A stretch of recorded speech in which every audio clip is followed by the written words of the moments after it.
Transferência de calor é um método de condução de calor ou ao longo de um meio. Esse meio pode ser sólido, pode ser líquido, pode ser gasoso. E, de acordo com um meio, ou seja, a forma que se encontra o meio de propagação de calor, ele vai ser mais rápido ou vai ser mais lento. Então, a gente vai definir o seguinte: existem 3 formas que vão ficar super claras a vocês. Temos aqui a condução, que é através de um fluido estacionário, ou seja, ele vai estar parado. T1 é maior que T2, então o fluxo de calor vai sair sempre da maior concentração de calor, de temperatura, para menor. Ou seja, eu vou ter uma variação de temperatura do maior para o menor. Um dos conceitos de temperatura, que é o grau de agitação de moléculas. Então, eu não vou sair sempre do menor grau de agitação para o maior grau. Eu vou sair sempre do maior, para o maior. De forma tal que, a passar com o tempo, eu vou ter equilíbrio. A convecção, eu dependo de uma superfície e um fluido em movimento. Ou seja, se eu tenho o movimento desse fluido, conforme o efeito de velocidade, o efeito de temperatura, a gente vai ter o fluido saindo da região de maior temperatura, que é a temperatura da superfície, para a temperatura ambiente ou T infinito. É igual, por exemplo, você está se aproximando do fogão, né? E o fogão, na medida que você aproxima da chama do forno do seu fogão, na verdade, você vai aproximando do forno e você sentindo o calor pela convecção, ao ponto que quando você encosta na superfície, você a queima, porque ela está a uma temperatura superior às demais. E a radiação ou irradiação é a emissão de calor por superfícies de acordo com a temperatura. Então, eu tenho uma temperatura T1 que irradia um fluxo de calor Q1. Fluxo de calor seria o que a gente poderia chamar de potência, tá? A potência calorífica, a potência na forma de calor. E a superfície T2, que é uma temperatura 2, irradiando uma certa quantidade de calor também. Uma das formas que vocês têm para transmitir calor por radiação é você pegar um arame de aço, colocar no fogo e você vai ver ele encandecer, ou seja, a determinada temperatura, ele começa a emitir radiação à luz visível. Não significa que nenhum corpo emita, todos os corpos emitem radiação. Porém, como é um processo termicamente ativado, ou seja, dependente da temperatura, quanto maior a temperatura, maior vai ser a incandescência.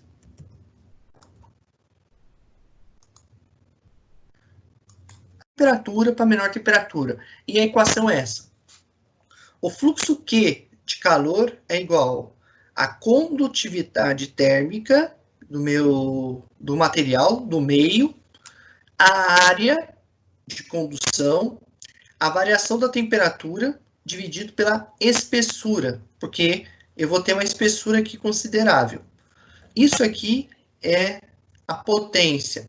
O fluxo de calor, eu peguei o A e passei dividido. Então, o fluxo de calor é a potência gerada em uma unidade de área. Então, vocês vão ter exercícios que eu vou calcular o Q e alguns outros Q sobre A, tá certo? Então, como que é a condução de calor se a gente for pensar em duas temperaturas a uma determinada espessura? Vamos supor que aqui, essa linha de cima, é a temperatura maior e aqui embaixo a temperatura menor. O fluxo de calor vai sair daqui para cá. E o que acontece ao longo do tempo? As moléculas, como elas estão próximas a temperaturas maiores, elas vão ter um grau de agitação maior. Elas vão começar, ou por choque, ou por ligações químicas, transmitir o calor para as outras mais frias. Então, eles vão transmitindo as menores temperaturas, até que, ao passar do tempo, como a gente falou em potência e energia pelo tempo, ao passar do tempo, as duas superfícies vão ficar equilibradas. Então, a transferência de calor vai ocorrer se for fluido, se for um líquido, tipo dentro da água quente, é a movimentação das moléculas que vão fazendo essa transferência, ou por meio de ligação, ou por meio de agitação. Nos sólidos, é a agitação de uma para a outra, e, consequentemente, vai aumentando a temperatura, certo? Então, esse é o efeito da transferência de calor por condução. Eu vou parar aqui, o compartilhamento dessa tela e vou começar a mostrar para vocês as áreas de calor de uma região de 80 graus e o seu ambiente a 20 graus. A condução vai se dar como aqui, como se fosse um furo a 80 graus e a placa a 20. Ou seja, eu vou ter uma vela no meio do furo. Então, se eu começar a agitar, percebam que vai começar a haver uma transferência de calor do furo. Ela começa a cair e ela vai perdendo calor para a placa. Como o furo é um determinado muito pequeno, ele perde calor para a placa muito grande, até que ocorra equilíbrio. A segunda animação,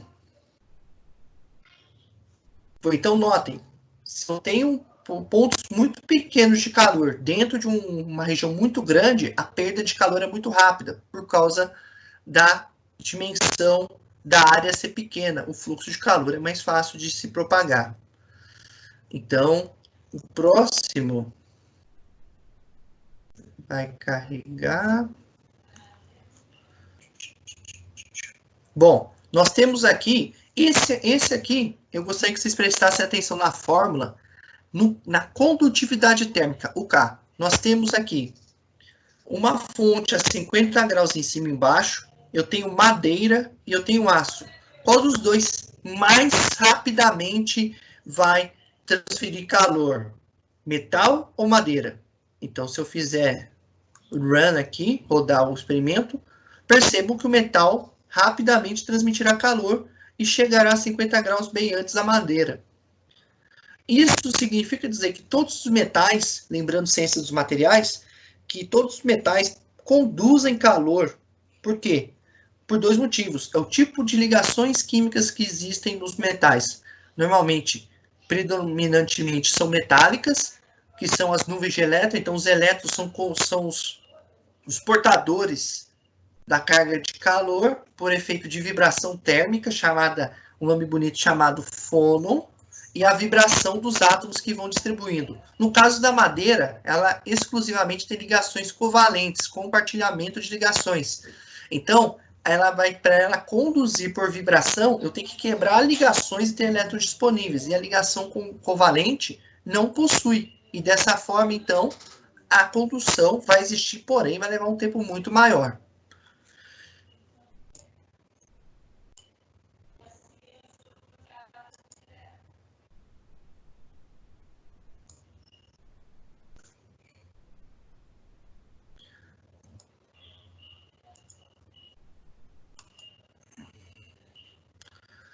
O segundo exemplo é o seguinte. Esse aqui, vocês vão considerar a área da fórmula. Q igual a K vezes A, delta T, delta X. A área. Quem vai conduzir mais? Aquele de menor área ou aquele de maior área? Então, se nós fizermos a simulação, percebam que a de baixo irá conduzir mais rapidamente. Porque quando eu aumento a área, eu aumento maior a região de fluxo de calor. Eu vou aumentar minha quantidade de material e, consequentemente, o calor será transmitido de forma mais rápida, tá? Lembrando que ΔT sempre vai ser o mesmo, a temperatura vai ser a mesma, mas o tempo necessário para conduzir é influenciado pelos fatores geométricos também. Se eu aumento a área, eu aumento o fluxo de calor. Percebam que o de baixo já está a 250 graus. O de cima vai começar a estabilizar agora.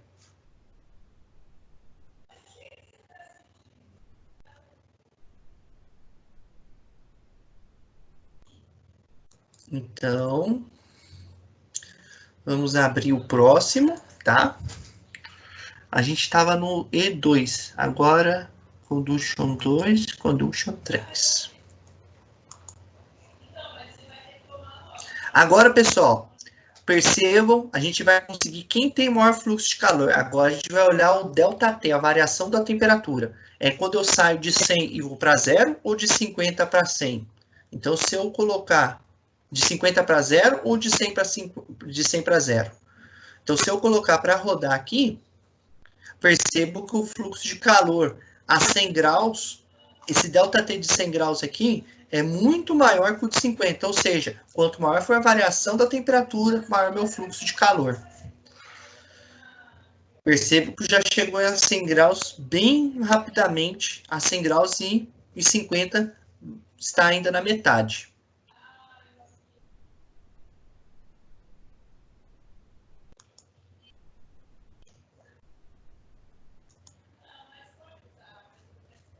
Três, 4.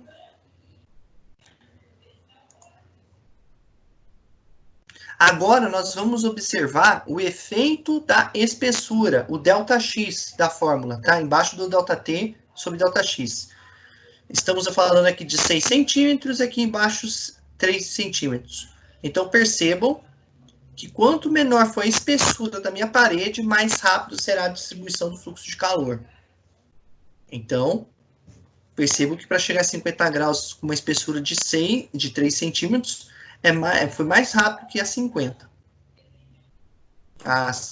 Foi mais rápido de 3 centímetros em relação a 6 centímetros.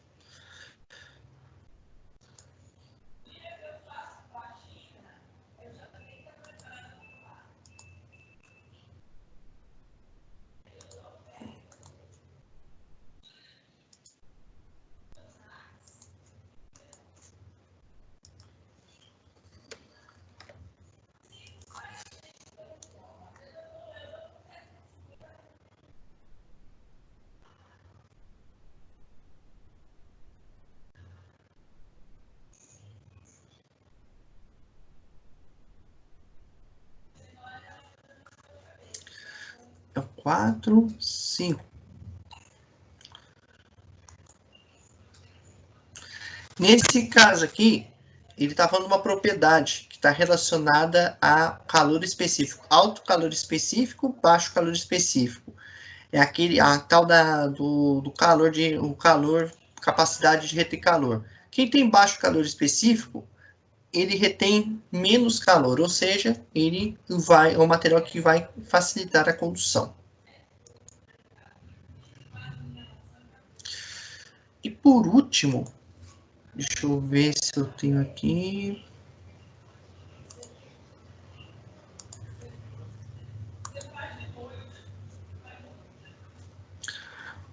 Qual dos 3 materiais seria um bom condutor de calor? O cobre, a borracha, o vidro ou a madeira? Na opinião de vocês, qual que seria o melhor condutor de calor? O cobre. Então vamos ver. Se eu colocar o cobre,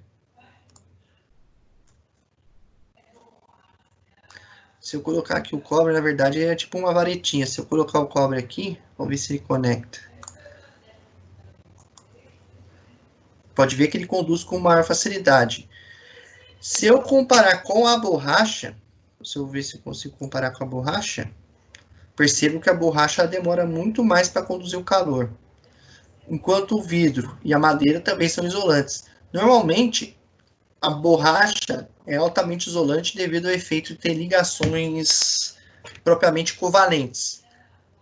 O vidro, ele possui uma parte covalente e uma parte iônica, então ela reduz um pouco o seu comportamento isolante. Tanto que cabos elétricos são de polímero, são de plástico, por causa do alto poder de isolante térmico. Por isso que a gente não toma choque quando liga na tomada um produto eletroeletrônico.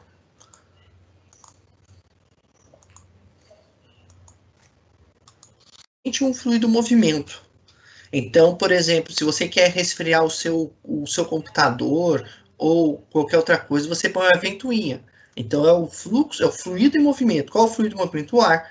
Quanto maior for o fluxo de calor, maior vai ser a diferença de temperatura. Ou seja, quanto mais movimentado for a ventoinha, maior vai ser o resfriamento. E a equação de convecção é dada pelo coeficiente de convecção, o H, a área que está sendo de convecção, a temperatura da superfície, e esse T infinito aqui é a temperatura do ar. Então, se você, por exemplo, abrir o forno da sua casa e tiver um assado ali dentro, e começar a colocar a mão, você vai sentir o calor. Esse calor é a convecção. E quanto mais próximo vai chegando da forma, se ela for de alumínio, por exemplo, maior vai ser a intensidade do ar ali. Se você quer diminuir, resfriar seu forno logo após de aquecido, você coloca o ventilador ali dentro, o ar frio vai espalhar esse calor e ele vai perdendo intensidade. Quanto maior for a velocidade, menor é a taxa de o calor ali concentrado, consequentemente você vai esfriar o seu forno. Então, quando você está nos períodos frios, nos períodos quentes, desculpa, você liga o ventilador para diminuir o fluxo de ar quente, que é proveniente da onde? O vapor da água, que absorve energia e começa a se propagar de forma aleatória, o ar, certo? Que também ele vai propagando pela difusão. Ela se difunde ao ar, saindo da região mais quente para a região mais fria. Aquela fumacinha que sai do asfalto é o exemplo também de difusão. Aquela parte onde o ar está quente e quanto mais se aproxima do asfalto, o asfalto está mais quente do que o ar. Então, a gente vai fazer o seguinte, a gente volta para a nossa apresentação aqui e eu apresento para vocês alguns exemplos de condução por convecção. E qualquer dúvida, vocês sintam à vontade de nos perguntar. Então, aqui, abrindo aqui, agora vamos falar de convecção.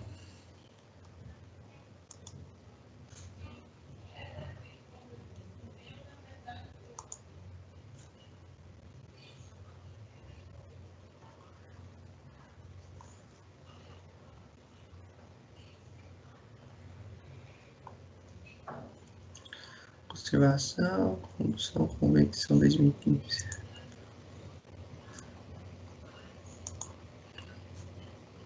A convecção, ela se dá pelo ar. Então, temos aqui uma região a 30 graus e aqui uma parede a 0 graus. Esse aqui é um aerômetro, como se fosse um ventilador. Então, eu vou ter aonde que vai ser um fluxo de calor. Então, ela vai sair da região de maior temperatura para menor temperatura. Percebo que como o ar se difunde, onde as temperaturas mais quentes são as maiores temperaturas, com o fluxo de ar mais alto, eu consigo movimentar as hélices do aerômetro. Ou seja, é o efeito que o ar provoca. Quanto mais quente for o ar, mais agitação e maior efeito de rotação, por exemplo, de manter o ar agitado e com isso, por exemplo, fazer movimentação como mapar aqueles sistemas de refrigeração de grandes empresas, que são aqueles circuitos de ventilação, o efeito, por exemplo, de moinhos de vento, que é a variação da temperatura que vai gerar ventos que podem fazer a movimentação deles, tá? Então, o processo de convecção, eu necessariamente preciso de uma condição de fluido, ou seja, o fluido que eu digo, o ar quente, uma água quente, para que eu possa fazer essa condução. Lembrando que na água, posso ter na água quente, no estado líquido, condução e na sua superfície convecção devido ao vapor d'água. Um dos exemplos que a gente pode ter esses dois aí, é que quando você olha aquelas chapas, quando o pessoal vai comer um hambúrguer na chapa, quando você pinga uma gota d'água, aquela gota ela não vai evaporar. Ela começa a ficar próxima da chapa, parte dela evapora, onde a parte líquida fica flutuando. Então você parece que a gota d'água dança. Na verdade, ela está... tem duas partes. Uma parte é a sua convecção, parte do vapor d'água virou convecção e outra parte virou... ainda está no estado líquido. Então tem um pouco de condução. Eu vou colocar esses dois exemplos de convecção forçada, porque esse é o exemplo, assim, do ventilador.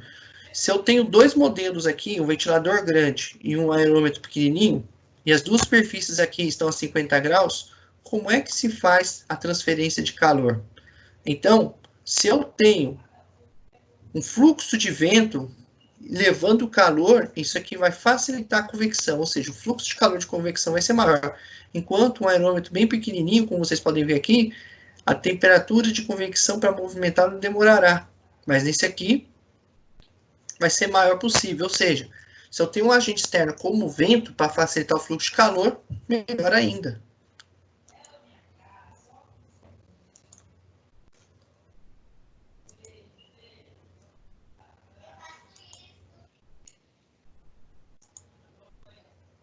Nesse caso, nós temos aqui dois ventiladores, um próximo e um longe, para mostrar o efeito da condução com a proximidade da fonte de convecção forçada. Então, percebam que essa aqui começará, quanto mais próximo o fluxo, mais próximo da fonte de calor, mais fácil para gerar. Então, o efeito da convecção é, propriamente dito, a transferência de calor por um meio que não seja o sólido, seja vapor ou seja o próprio ar mesmo. O 3 aqui são um quente e um frio sendo forçados.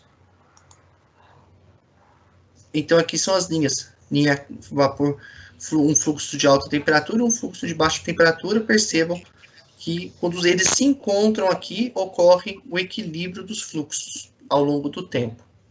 Então, mais de convecção em si, o que a gente tem que tratar é, eu preciso de um meio para levar o meio para que leve o fluxo de calor. Se eu tiver o ar na temperatura como estamos hoje, vai existir fluxo? Vai, mas é muito baixo perto de um fluxo de calor com uma temperatura um pouco mais elevada.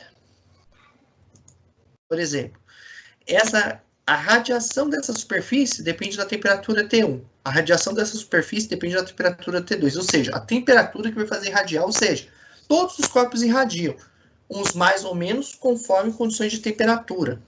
Então, a fórmula do fluxo de calor para irradiação é essa. O E é a emissividade, que varia de 0 a 1, que é a capacidade de emitir radiação. O sigma aqui é a constante de Stefan Boltzmann, que é 5,67 vezes 10 a menos 8 watts por metro quadrado Kelvin a quarta. Aqui o A é a área. Só que as temperaturas aqui, por ser uma equação desenvolvida, que vai desde o zero absoluto até a maior temperatura possível, ela tem que ser convertida de graus, somando-se 273 no valor da temperatura, eu vou obter em Kelvin. E tenho que levar as duas à quarta, tá? Isso vai depender do quê? A temperatura da superfície irradiante e a temperatura no ar, ou seja, mais afastada que você deseja saber do corpo, para ver o efeito do fluxo de calor. Certo? Então, dentro da irradiação, é a única coisa que a gente pode nessa parte interna, o invólucro da garrafa, que é de plástico, o frasco plástico aqui de dentro, e o espaço com ar. Então, a condução ocorre o seguinte, do café pelo frasco plástico, por condução, depois o espaço com ar, ele vem com convecção, o invólucro, ele vai passar por condução, e o ar da sala vai ser por convecção. Percebam que uma parte interna da garrafa, ela é espelhada, para que quando ocorra aqui, chega nessa superfície que é espelhada, ela ocorra o quê? A reflexão, então é radiação. Então, o efeito daquela parte interna da garrafa ser espelhada, qual que é? É reduzir a transferência de calor. Não quer dizer que o café vai esfriar? Sim, ele vai esfriar, mas eu vou gastar um tempo maior para perder temperatura, porque eu não consigo, em uma temperatura muito quente, garantir o efeito do resfriamento. Principalmente aqui, além da lateral, a gente não considera que ocorre que a válvula, a tampa do café sendo bem fechada ou desgastada com o tempo, ela não facilita esse efeito. Então, quanto mais isolado aqui for, melhor. A gente está falando de garrafa térmica. Porém, uma das outras aplicações seriam esses botijões de inseminação artificial. Essa parte aqui, você coloca nitrogênio líquido, e aqui você tem que manter um invólucro bem isolado, normalmente com materiais extremamente reflexivos e várias camadas de isolante. Por quê? Quando você usa nitrogênio líquido, você quer manter a chamada matriz do touro bem resfriada para poder ocorrer a inseminação artificial quando você fala em animais. E humanos, quando você vai fazer transferência para a inseminação artificial. Você pegar no banco de sêmen a amostra para fazer a inseminação. Pois porque com a temperatura ocorre a degradação da amostra, e isso tem que ser muito bem cuidado. Então, todos os efeitos, quando você tem amostras biológicas, principalmente, você usa sistemas como esse para fazer transporte também. Então, pessoal, para começar a fazer esse primeiro exercício aí que vocês têm o material, eu vou fazer o primeiro, aí vocês vão pegando o jeitinho, e a gente faz deixar um para vocês fazerem, para vocês irem acostumando. A série de exercícios, essa semana vai estar disponível a relação, não se preocupem com a quantidade. Alguns, pessoal, eu vou dizer, esses aqui estão na lista, mas já foram resolvidos em sala de aula. Então, vocês vão ver que vai reduzir muito a quantidade de exercícios que vocês terão para fazer, porque a gente vai tentar resolver a maior quantidade possível de exercícios aqui. Então, esse problema diz o seguinte: informa-se que a condutividade térmica de uma folha de isolante extrudado rígido é igual a 0,029 watts por metro vezes Kelvin. A diferença de temperaturas medida entre as superfícies de uma folha com 20 milímetros de espessura deste material é T1 menos T2 igual a 10 graus, ou seja, eu vou sair de uma certa temperatura e vou para uma temperatura menor, a variação foi de 10 graus. Aí eu pergunto para vocês, se ao invés de T1 menos T2 fosse menos 10 graus, ao invés de 10 graus positivos, da onde que estaria saindo o calor? De T1 para T2 ou de T2 para T1? Se fosse negativo essa diferença aqui. T2. Exato. Então sempre, gente, independente a fórmula, alguns, professor, eu vi que tem um negativo na fórmula. A gente ajustou a fórmula para sempre ser para T maior, temperatura maior, menos a menor, tá ok? Letra A, ele quer saber o fluxo térmico através de uma folha de isolante com um lado 2x2, e a B, a taxa de transferência de calor através da folha de isolante. Então, como resolveremos esse exercício? Então, quando eu falar em fluxo, então, pessoal, eu vou até marcar para vocês.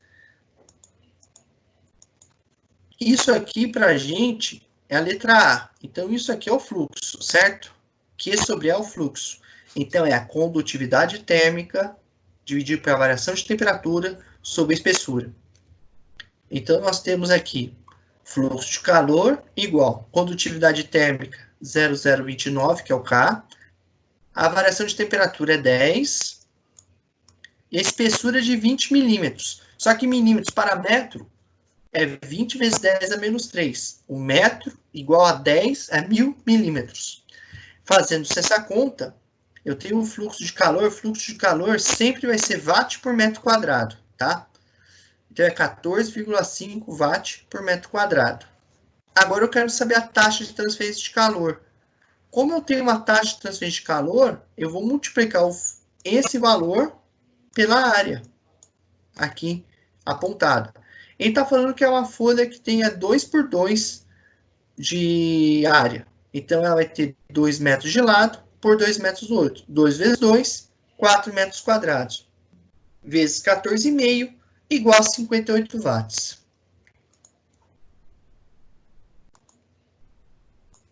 Quadrados, espessura de 0,3 metros. Separa o ar refrigerado de 1/4 do ar ambiente. A temperatura da superfície interna da parede é mantida a 25 graus Celsius e a condutividade térmica do concreto é 1 watt por metro vezes Kelvin. Determina a perda de calor através da parede, considerando que a temperatura da superfície externa varia de menos 15 a 38 graus, que correspondem aos extremos do inverno e do verão, respectivamente. Então, nós vamos fazer essa parte do exercício. Então, nós temos aqui a primeira conta. O fluxo de calor, eu vou desenhar aqui em cima a parede. Se vocês não estiverem enxergando em desenho, me avisem que a gente altera a cor. A parede está aqui. Quando aqui for 25 graus, externamente for menos 15, o fluxo de calor vai ocorrer da maior temperatura para menor. Então, ele vai perder calor para a superfície, ou seja, aquela sensação que as pessoas mais antigas falam, a avó da gente fala, frio, fecha a janela que o frio está entrando. Não, o frio não está entrando, é o calor que está saindo, tá? Então, o fluxo de calor é do quarto para o ambiente. Fazendo-se a conta, a área, a condutividade térmica é 1, a área é 20, a temperatura 25 menos da fórmula, com menos 15 fica mais, então ficou 40, e espessura de 0,3 metros. Fazendo essa conta, 2.666,7 watts ou 2,67 quilowatts. Agora, na letra B, ocorre o efeito contrário. Quando o ambiente está 38 graus aqui, não é mais 15, o fluxo de calor irá reverter. Ele sairá do externo para o interno. Então, ficamos com 38 menos 25, 13. Só houve alteração de temperatura. Então, percebam que, quanto a maior for o ΔT, a variação de temperatura, maior é o fluxo de calor. Veja, é quase, se nós olharmos, é 3 vezes mais. E, obviamente, isso tem um efeito, porque 13 para 40 é quase uma conta de variação de 3 vezes. Então, quanto maior a variação de temperatura, maior o fluxo de calor. Nesse caso, do quarto para fora e, nesse caso, do ambiente para o quarto. Alguma dúvida aqui, gente?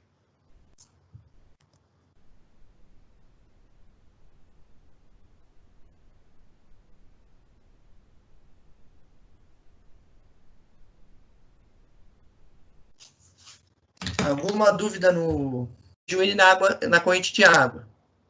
Vamos supor que a sua mão está a 30 graus e você vai determinar um fluxo de calor por convecção quando você passa em um veículo com a mão para fora a uma velocidade de 35 km por hora no ar a menos 5, ou seja, numa condição extrema, com um fluxo de convecção de 40 watts metro quadrado Kelvin. E depois você vai pegar a sua mão e ela está passando com uma velocidade de 0,2 metros por segundo, a temperatura de 10 graus, e tem um coeficiente de convecção de 900 watts Kelvin. Qual a condição que faria você sentir mais frio?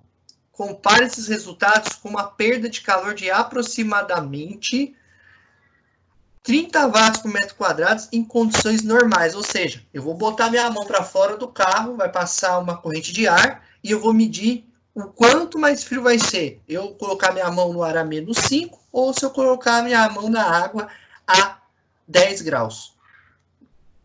Inicialmente, gente, não precisa até muito se preocupar com a conta, mas só de observar o coeficiente de convecção do ar e da água, a gente vai ver que há um grande efeito. Porque se nós olharmos a equação de convecção, ela é H, temperatura da superfície, menos temperatura do meio. O Q sobre A é o fluxo. Então, já resolvendo a letra A, 40 é o do ar, 30 da mão, menos da fórmula com menos que a temperatura do ar. Aqui vai dar 35 vezes 40, 1.400 watts por metro quadrado. Ou seja, o fluxo de calor vai ser da minha mão com 30 para menos 5. Então, eu tive uma perda de calor de 1.400 watts por metro quadrado. Agora, fazendo a letra B, no lugar do H aqui de 40 é 900. Percebam que a variação de temperatura aqui é menor. A variação de temperatura é menor. Aqui é 20 e aqui é 35. Porém, o coeficiente de convecção da água é consideravelmente grande. A gente está falando aqui de quase 25, um pouco menos que 25, em torno de 22 vezes e meia. O da água, 23 vezes quase. O da água é maior que o do ar. Então, mesmo que a variação da temperatura seja menor, o meio de propagação ajuda. E olhem, eu aumentei mais de 10 vezes. De 1.400 fui para 18.000 watts por metro quadrado. Ou seja, quando eu coloco a minha mão na água, o meio será mais propício a remover calor da minha mão. E note, se eu comparar esses dois resultados com o valor em condições normais, esse valor aqui em torno de 60 600 vezes mais que o convencional. E esse aqui em torno de 25, pouco menos de 25 vezes. Não, 25 vezes não, é 1.400. Até me perdi um pouco, é muito número. Quase, um pouco mais de 45 vezes. Então, pessoal, quando vocês olharem alguns tipos de exercícios que vão estar, não é a variação, às vezes, da temperatura que vai interferir, mas sim um meio de propagação. Eu tenho um meio onde o ar vai se propagar, que é o ar, e vai se propagar menos lento a propagação do calor do que da água. As moléculas no estado líquido aqui da água, a água é considerada também o melhor, tem o maior poder calorífico, ou seja, absorve calor e libera calor. Portanto, a água seria o mais indicado se eu quisesse resfriar minha mão no caso de uma queimadura, né? Por isso que algumas vezes, alguns tipos de acidentes com queimadura, a primeira coisa que se faz é mergulhar a mão em água quente para poder remover o calor gerado sobre a queimadura e facilitar também como um efeito anestésico.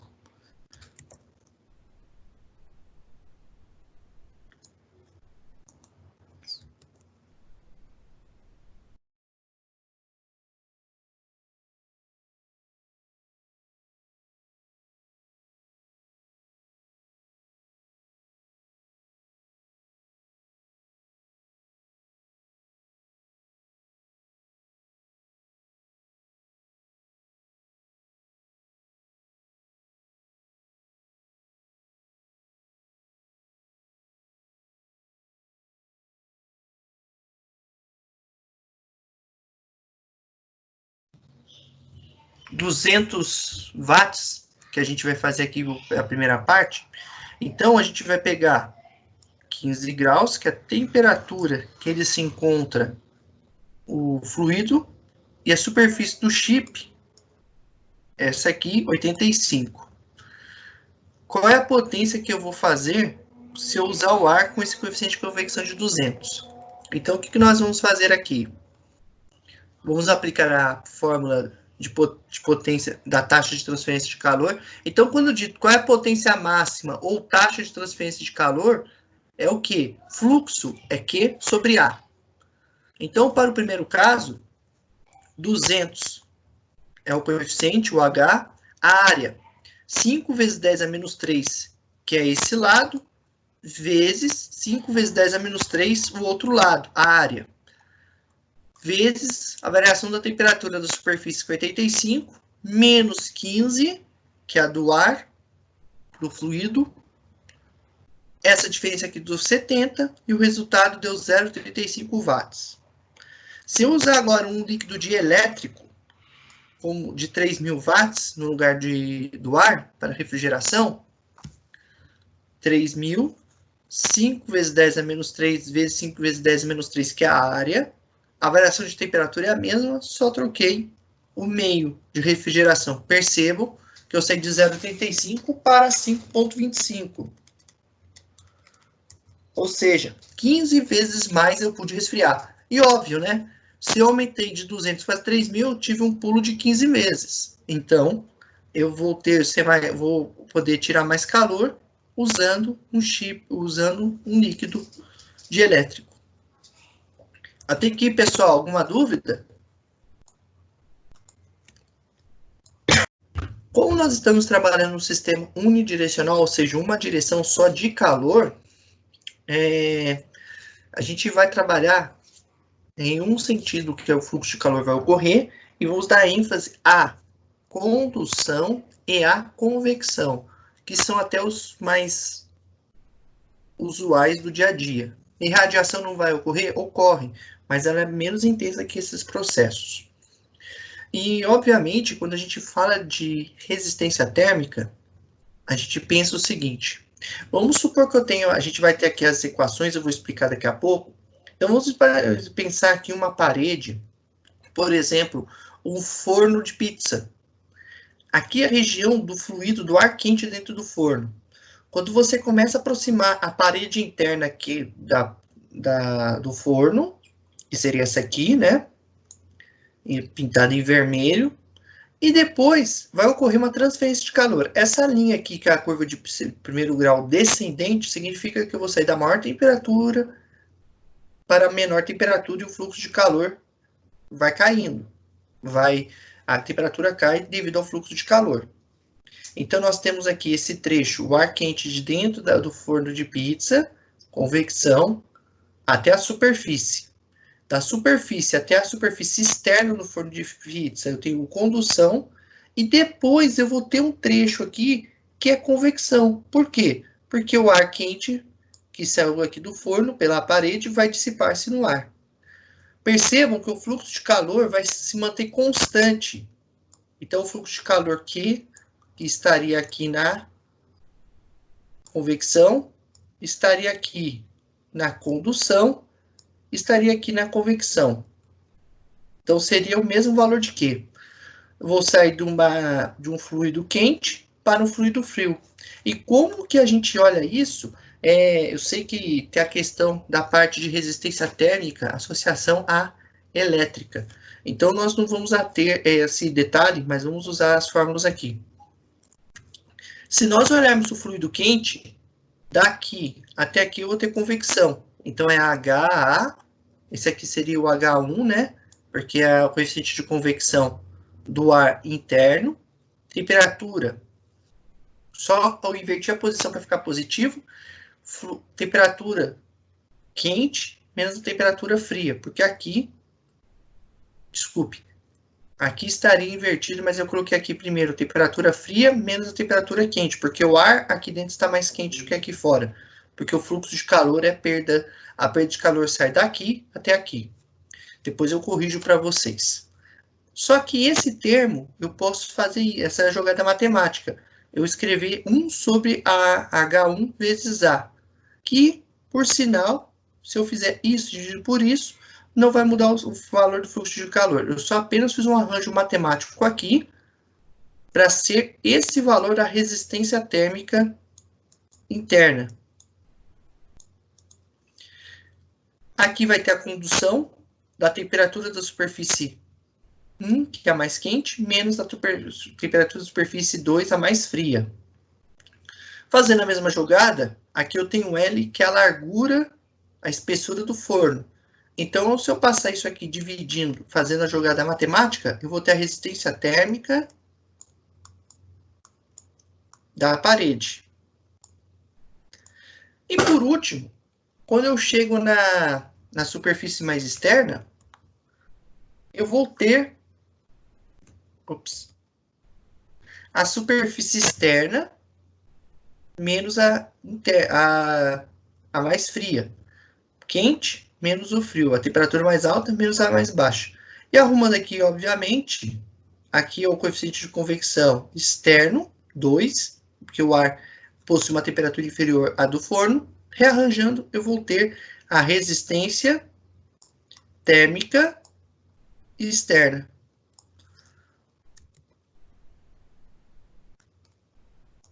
Até aqui, pessoal, tudo bem?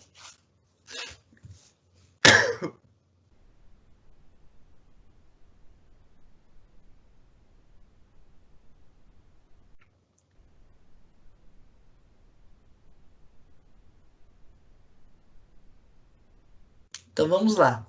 Agora, percebam que o fluxo de calor é o mesmo, ou seja, a quantidade de calor que sai da área interna do forno vai para a externa é mais intensa. Desta forma, o que nós vamos ter?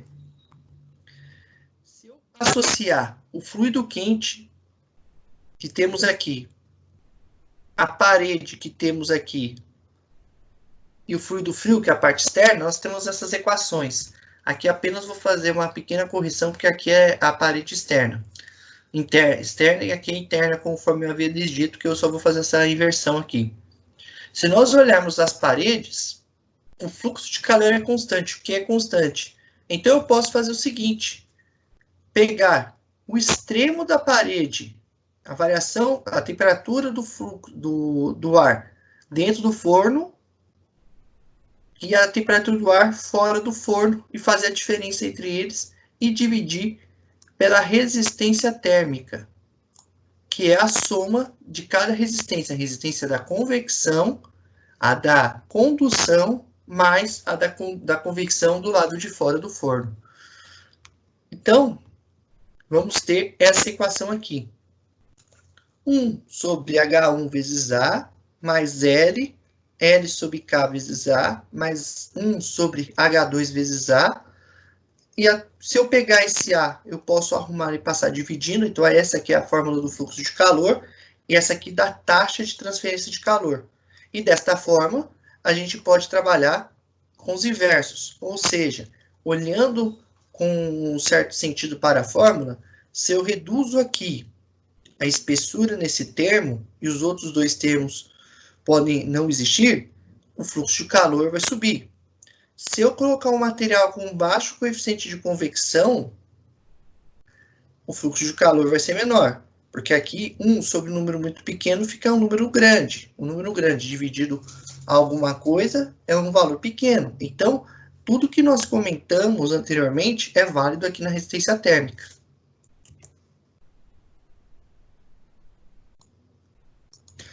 Então, esse aqui é o problema comum no dia de frio.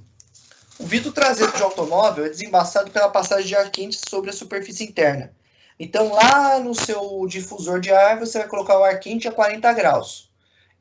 O coeficiente de transferência de calor dele é 30 watts por metro quadrado Kelvin.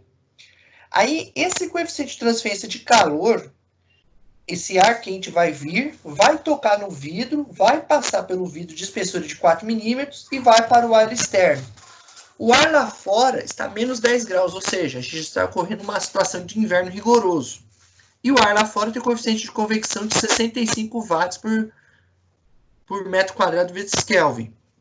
Então, como que nós vamos fazer esse exercício? Primeiro, eu trouxe para vocês aqui a figurinha, para lhes ajudar. Então, como é que ficaria a figurinha? Deixa eu colocar aqui. O ar quente seria o T infinito ali 1,40. O T infinito 2, menos 10. O coeficiente de convecção interno do ar interno é 30. E do ar externo, 65. Só que a gente não tem ainda, essa seria a fórmula que nós vamos usar. Só que a gente não tem o do vidro. Aí eu coloquei do vidro aqui, existem tabelas, se acontecer, gente, de algum exercício não possuir o valor de coeficiente de condução e convecção, eu dou um jeito de encaminhar essas tabelas para vocês utilizarem junto com os exercícios. Caso não tenha, é só colocar o material que todos os livros de transferência de calor ou fenômeno de transporte possuem. E aí nós temos o vidro. Então, nós temos a situação que nós temos aqui para anotarmos o T infinito 1, o T infinito 2, só que não temos esse, que é a temperatura interna do vidro, nem a temperatura externa da superfície do vidro. E nós vamos usar essa relação para encontrarmos o fluxo de calor. Quando não dá a área no exercício, é uma dica que eu dou para vocês, vocês podem usar direto Q sobre A. Se ele desse a área, eu tenho que multiplicar todo esse valor pela área, tá bom? Então, resolvendo o exercício, nós temos as mesmas condições que aqui explicamos, e é só substituir 1 sobre 30. É o H interno de convecção. 4 vezes 10 a menos 3 é a espessura do vidro, vezes 0,58, que é a condutividade do vidro. 1 mais 65, coeficiente de convecção externa do vidro. 40 menos 10, menos 10 com menos dá mais, 40 mais 50. Então, é só pegar, fazer a divisão de cada termo e somá-los. Percebam, teremos um fluxo de calor de 428,4 watts por metro quadrado. Esse fluxo de calor, por sua vez, é o geral, ou seja, é o mesmo fluxo de calor que vai passar, por exemplo, na região, como vocês estão vendo a continha já armada, da parte interna. Com a parte interna, eu tenho o fluxo, eu tenho a temperatura quente lá do fluxo de ar, do ar quente do desembaçador, menos a temperatura da superfície do vidro. Realizando os cálculos aqui, passando esse 30 dividido por 428 e trocando esse por esse, nós vamos ter a temperatura da superfície do vidro de 25,72 graus. Agora, se a gente olhar a parede do vidro, ele vai sofrer condução. O fluxo é o mesmo. Realizando os cálculos aqui, vamos achar menos 3,82 graus Celsius, que é a superfície externa do vidro. Ô, Romão, alguém pode me perguntar assim, Romão, como é que eu posso saber os resultados estão certos? Você faz agora a parte do vidro externo, que é a convecção. E aí você vai ver, o coeficiente de convecção do lado externo é 65, a temperatura mais fria aqui está invertido. Aqui eu vou corrigir para vocês. Esse aqui seria a temperatura do ar. E eu quero saber a temperatura do vidro. Então, isso aqui está invertido. Eu peço desculpas, depois eu arrumo para vocês. A temperatura da superfície menos a temperatura do ar. Com menos 10 aqui, ficaria mais 10. Esse 6,65, fazendo os arranjos matemáticos, teríamos 3,35. Aqui 3,82. A diferença de quase meio grau por aproximação. Então, há duas formas de resolver. Ou eu uso a convecção, ou uso a condução. O resultado deverá ser o mais próximo possível.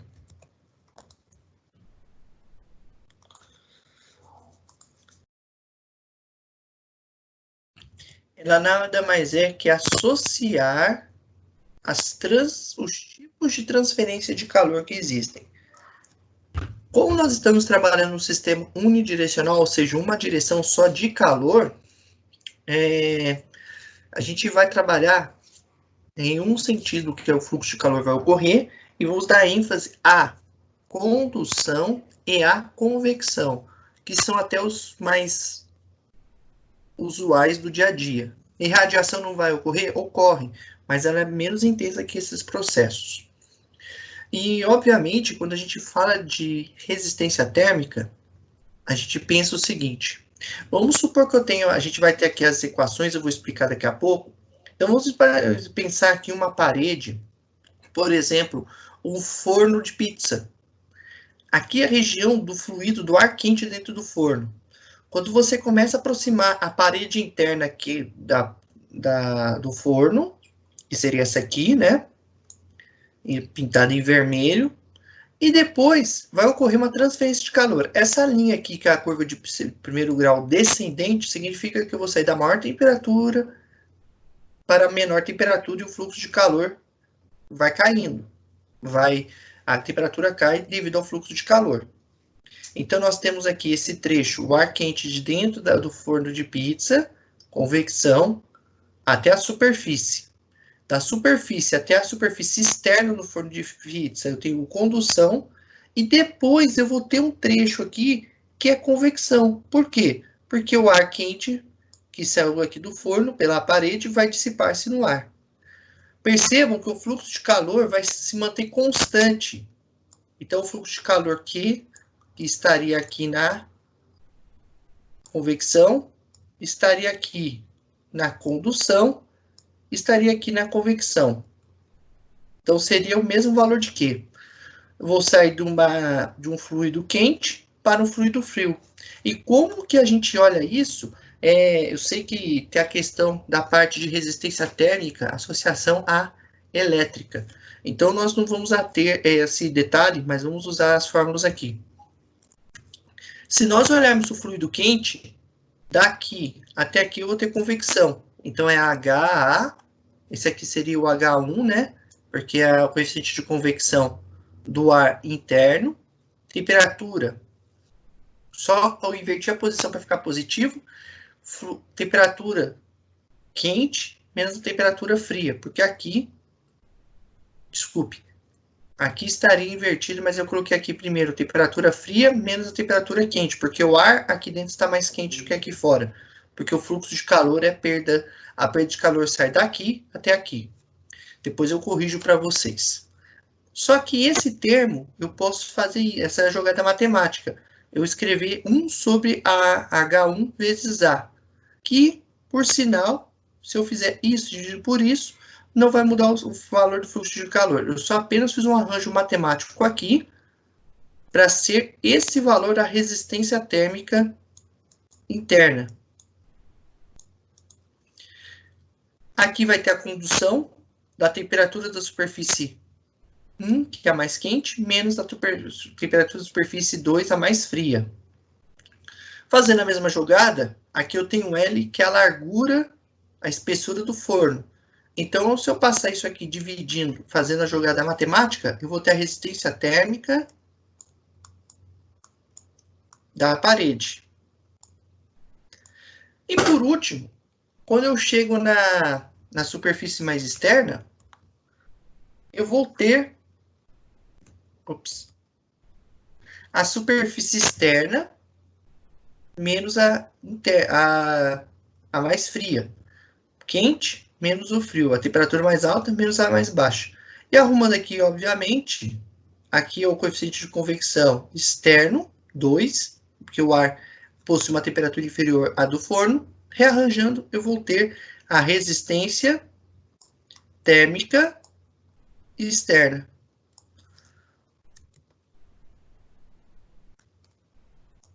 Até aqui, pessoal, tudo bem?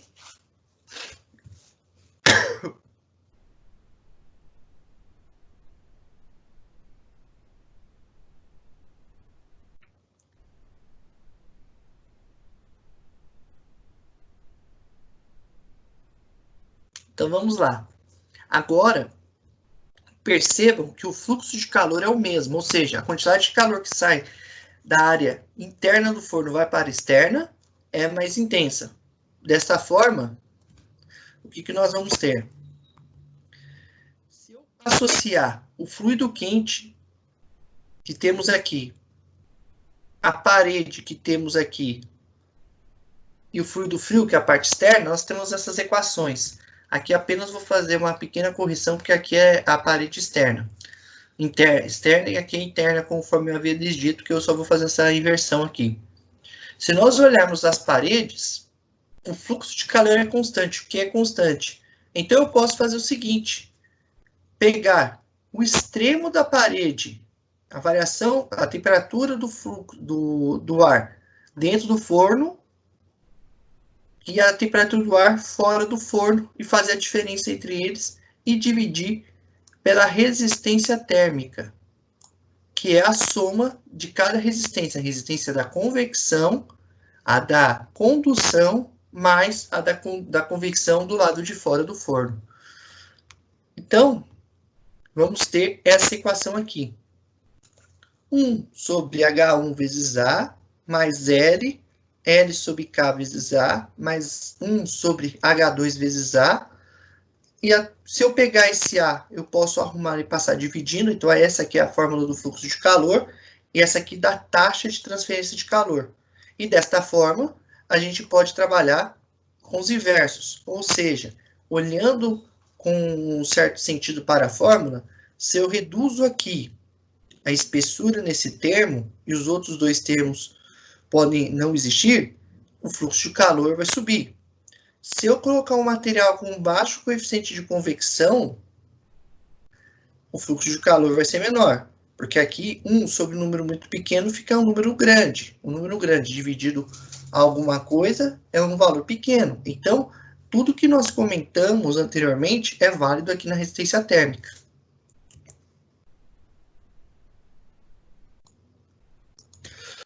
Fibra de vidro. Esse aqui seria o aço. E aqui também seria o aço. Aqui estaria 25 graus. E aqui 4. Então, percebam que o fluxo de calor será no sentido do ar externo para dentro da geladeira. Então, ele vai andar nesse sentido o valor de Q. O que ele cobrou de vocês nesse exercício é a montagem da resistência térmica. Então, como eu tenho a mesma espessura das folhas de aço e a mesma condutividade, eu posso fazer o que vai vir por agora. tá? Então, fazendo isso aqui, eu posso fazer a temperatura 1, que é a temperatura do ar, do fluido 1, que seria o ar externo 25, menos a do ar interno, que é 4. 1 sobre 5 é o coeficiente de convecção interna, ou externo, os ambos são iguais. Então, aqui é 1 sobre 5 e aqui na outra extremo 1 sobre 5. A espessura da lã de vidro, da fibra de vidro que ele deu, que é 50 vezes 10 a menos 3, dividido por sua condutividade térmica, 0,046. Só que, como eu tenho duas placas de aço, dois painéis de aço iguais, então esse 2 vem aqui para multiplicar os dois painéis. Então, é a espessura de uma folha sobre sua condutividade vezes 2, porque são dois painéis de aço em cada ponta, como o rascunho que eu fiz aqui para vocês. Então, fazendo as operações, inicialmente, 25 menos 4, 21. 1 sobre 5, 0,2. 50 vezes 10 menos 3 dividido por 0,046, 1,08. 3 vezes 10 a menos 3 dividido por 60 vezes 2, 1 vezes 10 a menos 4, mais 0,2. Realizando-se a soma aqui, 1,08, 21 por 1,08, aproximando, 1,08 não, é 1,42, desculpa. 1,42, teremos 14,2 watts por metro quadrado, que é o fluxo de calor que vai ser transmitido do ambiente externo para dentro da geladeira. Alguma dúvida na montagem da conta?